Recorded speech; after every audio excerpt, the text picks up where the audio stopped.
Salut les stratoniens, salut à tous, j'espère que vous allez bien. On est parti aujourd'hui pour une nouvelle vidéo d'analyse technique. Pas mal de choses à vous montrer, je suis rentré en position sur le Elrond. Il y a un événement qui arrive vendredi à Paris, j'y serai avec une grande pancarte. Donc j'espère que vous pourrez passer, ça peut toujours être sympa. Et puis petit concours aussi dont je vais vous parler juste après l'intro. Enfin bref, 2-3 trucs quand même assez intéressants à vous montrer aujourd'hui. On est parti. Crypto, million. Crypto, million. Première chose à vous dire, c'est que je vais vous faire gagner 1000 $. Donc 1000 $, ça sera réparti en 3 gagnants. Donc il y aura quelqu'un qui gagnera environ 600, 700 $, ensuite 200 et ensuite 100. Tout simplement, il faut vous inscrire avec mon lien BitGet. Il y a le lien en description. Inscrivez-vous. Si vous êtes déjà inscrit il y a super longtemps, c'est pas grave. Vous comptez quand même dans le concours. Et pour les gens qui sont inscrits avec un autre lien, vous pouvez toujours vous recréer un compte avec mon lien pour pouvoir participer. Il y aura un post sur Twitter, un post sur Instagram et bien évidemment, le 22 septembre à Paris, il y aura une banderole que vous pourrez scanner et participer directement en réel avec moi. Ça peut être sympa. Du coup, qu'est-ce qu'il y a le 22 septembre? Il y a le salon de l'analyse technique, donc salon du trading. Le site est horrible, désolé, mais le site est horrible. J'ai l'impression qu'on est dans le web 1 et non dans le web 3. Du coup, il faut vraiment qu'ils refassent le site. Mais enfin bref, moi j'y serai, à ce qui paraît, c'est un super événement. J'y serai, il y aura une petite compétition de trading dont je participe, donc ça peut être très sympa. N'hésitez pas à venir, je crois que c'est gratuit pour tout le monde. Il me semble que c'est gratuit pour tout le monde. Donc n'hésitez pas à venir, on pourra discuter, faire un peu le bordel dans le salon, je suis chaud. Et puis voilà, donc 22 septembre 2023, c'est écrit, c'est le salon du trading Paris. Vous trouverez directement, je vous mets aussi le lien en description si vous voulez plus d'infos. Voilà, donc je récapitule, 22 septembre à Paris, salon du trading. Et pour participer au concours, il faut s'inscrire avec mon lien en description. En plus, vous avez même une réduction sur les frais de trading, donc c'est plutôt pas mal. Ensuite, on est parti sur Twitter. Je voulais quand même vous montrer que on va prendre un peu de distance avec ce BTC et pour vous montrer que finalement, on n'arrive que au 3e halving. Je ne sais pas si vous vous rendez compte, on n'arrive que au 3e halving. Au 4e halving, excusez-moi, ici, donc on va arriver à 3,125 de récompense en Bitcoin pour les mineurs, mais regardez tout ce qui nous reste. Donc vraiment, je pense qu'investir dans le Bitcoin, même pour du long terme, à 10 ans, 20 ans, 30 ans, ça peut valoir la peine. Donc clairement, n'oubliez pas ça, mais ça, c'est vraiment à garder dans la tête. Enfin bref. Partons directement ici sur ce BTC, il ne se passe pas grand chose, on est juste en train de latéraliser ici tranquillement. Il y avait potentiellement un petit short à prendre, mais bon, c'était vraiment super petit. En gros, qu'est-ce qu'on avait là? On avait une petite touchette de la zone de fair value gap, donc on aurait pu tenter un short là avec target sur ce dernier plus bas. Ça aurait pu largement être un truc plutôt pas mal, mais bon, pour le moment, ça reste mitigé, c'est le week-end, donc je pense que les positions sont en train d'augmenter petit à petit.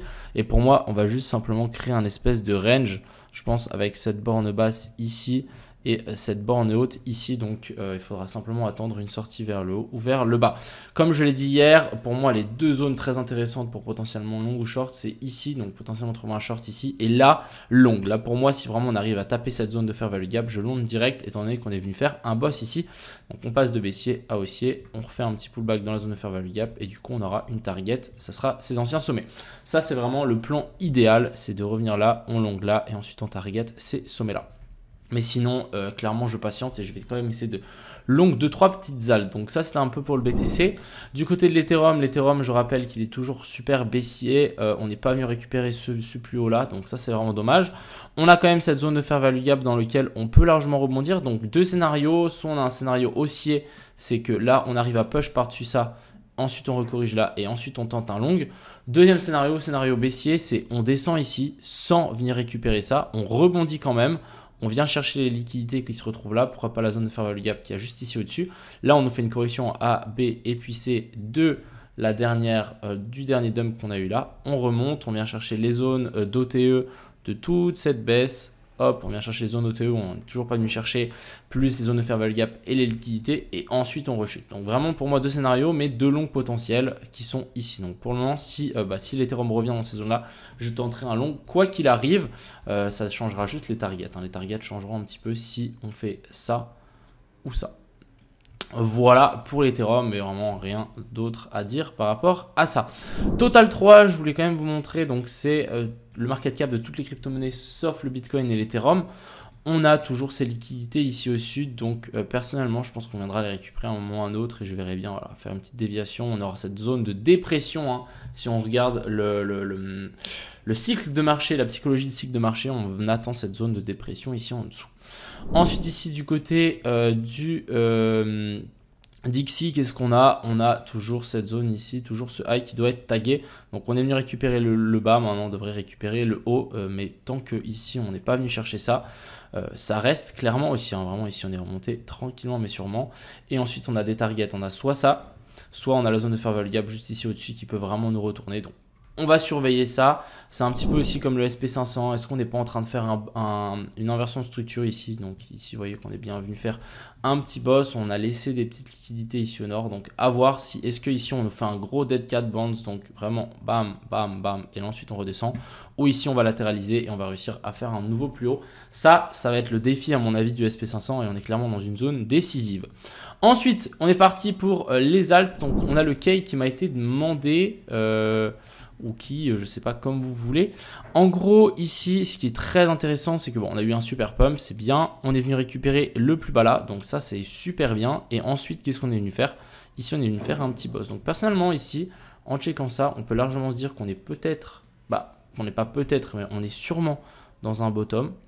Avec ici la zone d'order block sur lequel ici on est bien en train de tenir. Donc ça, c'est plutôt une bonne chose. Et maintenant, on peut s'attendre à une petite correction de cette dernière hausse. Venir récupérer la zone OTE qu'on a laissée là, vers la zone des 0,0047 et ensuite vouloir repartir vers le haut. Ça me semblerait une belle zone de longue, mais je ne longuerai pas sur ces sommets-là. Ensuite, ici, on a le DYDX, donc le DYDX qui est toujours en train de latéraliser. Pour moi, on a aussi un énorme range. Le bas du range, il est ici. Le haut du range, il est là-haut avec déviation au nord. Personnellement, on a laissé une petite zone ici d'équal low, donc ça serait très intéressant de venir rechercher ça. Si on vient rechercher ça, ça sera la zone à longue pour l'aileron. Donc clairement un retour sous la zone des 1$ pour être incroyable. Et si on zoome un petit peu sur ce qu'on est venu faire ici, on est venu combler la petite zone de fair value gap qu'on est venu faire ici. On se fait rejeter et là vraiment on le voit, mais on fait des N dans des N dans des N dans des N et nous on veut des U dans des U dans des U dans des U. Donc pour le moment ici je suis plutôt baissier. En plus on vient récupérer plusieurs fois, donc on est un peu en train de ranger mais plutôt baissier pour le coup. Je voudrais bien venir chercher un petit peu plus bas pour re-rentrer. Donc pour le Elrond, je vous ai partagé une petite analyse hier sur Twitter. J'ai dit que si on réintégrait la trendline, j'allais long. Donc vous voyez, on avait cette trendline ici. Si on avait repassé par-dessus, j'allais long. On est finalement passé cette trendline. Donc je vous ai dit, bref, j'ai long Elrond. Souhaitez-moi bonne chance. Donc j'ai long le petit Elrond. On le voit bien ici, la clôture en daily au-dessus de la trendline qui était ici. Donc très très propre. Et maintenant, on est en train de faire un joli petit retest. Donc clairement, j'ai long ce truc. On verra jusqu'où ça va aller. On est venu faire le petit chasse ici dans la zone de fair value gap. Et là, c'est en train de repartir. Donc j'ai long Elrond. On a une première target, je pense, vers la zone ici de fair value gap. Et si on est un petit peu plus optimiste, on peut peut-être tirer en fait une trendline, un truc du style, et on peut avoir un énorme biseau descendant avec déviation ici au nord. Et si on arrive à pousser là, ça pourrait vraiment nous donner un super long. Donc voilà, j'ai long, j'ai pas encore trop de TP, je sais pas trop, on verra comment la charte se dessine, mais je pense qu'on peut avoir un super pump. Ici on voit bien qu'on a laissé plein de zones d'equal high, on en a même ici au-dessus. Bref, on a vraiment des belles zones à venir rechercher, de la liquidité, à mon avis plein de gens qui shortent aussi avec tous les dramas qu'on a eu. Donc pour moi ça fait un peu de sens de long. On verra bien ce qui se passe. Ensuite ici on a le Cyber. Donc, je vous ai montré ici la petite analyse de hier, c'était qu'on avait la cassure de la trendline, correction ici en A, B et puis C. Hier on était par là, j'avais dit que ça allait continuer à descendre, donc on avait la petite inversion de structure, donc rebond pour ensuite rechuter, c'est très propre. Pour le moment on est en train de latéraliser ici. Est-ce qu'on a une petite divergence? On a une petite divergence haussière ici qui n'est pas encore validée mais à surveiller. Et pour moi on a eu une jolie petite redescente depuis ce dernier sommet. Donc si on tire un Fibo, on est clairement dans la zone OTE. Et pour le moment on n'a toujours pas d'inversion structure, mais ce qui serait très intéressant c'est de venir nous faire une clôture au-dessus de ce sommet là. Et une fois qu'on aura fait une clôture au-dessus de ce sommet là, c'est pas compliqué, on aura notre cos et notre boss ici.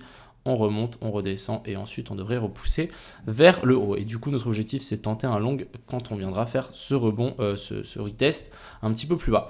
Donc à surveiller, pour moi la charte reste toujours clean, on surveille, mais ça peut être très intéressant pour un long. Donc on attend, pas d'inversion de structure, on ne longue pas, mais si on en a une, ça peut être très intéressant.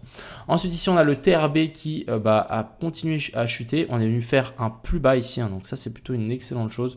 Ici, on est venu faire vraiment une clôture sous cette mèche. Donc là, c'est plutôt baissier, on va se dire. On peut remonter tranquillement ici, venir chercher un poil plus haut, pourquoi pas l'order block qu'on a là. Mais en théorie, ici, on devrait tranquillement chuter, hein, le TRB qui est venu chercher clairement un point haut, pourquoi pas s'inverser maintenant. Et pour finir, on a le rune. Donc rune, j'aurais bien tenté ce short, il est assez agressif, je sais pour le moment j'ai toujours pas short, mais on peut avoir quelque chose d'intéressant. On est venu récupérer ce high. Cette mèche là, on est venu récupérer l'ancien high, donc personnellement je pense pas qu'on viendra rechercher au-dessus de ça, mais c'est possible. Maintenant, ce qu'il nous faut, c'est une inversion de structure. Pour le moment, on n'en a pas trop. On a une zone d'équalo ici au plus bas. On est venu faire un nouveau plus haut. Bref, pour le moment, on est juste en train de latéraliser tranquillement, en train de faire un petit range. Donc, on patiente, mais je voudrais bien essayer de tenter un short comme ça. Si on a une inversion de structure, ça peut être intéressant. Et je dis bien si, mais pour le moment, plutôt patienter tranquillement, voir si vraiment on a quelque chose d'intéressant qui se matérialise ici. Donc voilà, pour moi, je suis juste en position sur le aileron, on verra comment ça se passe. J'espère qu'on va réussir à push et venir chercher un nouveau plus haut et qu'on arrive à s'envoler un petit peu, ça pourrait être très cool.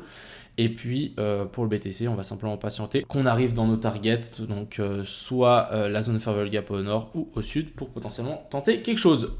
En tout cas, je vous souhaite à tous une excellente fin de journée. Encore, n'oubliez pas le 22 septembre à Paris pour le salon du trading. Et aussi, inscrivez-vous sur BitGet pour potentiellement gagner 1000 $. Il y aura le tirage au sort, je ne sais pas, dans 2 semaines, un truc comme ça. Donc, n'hésitez pas déjà à le faire. Enfin bref, je vous souhaite à tous une excellente fin de journée. C'était Crypto Mignon. Ciao.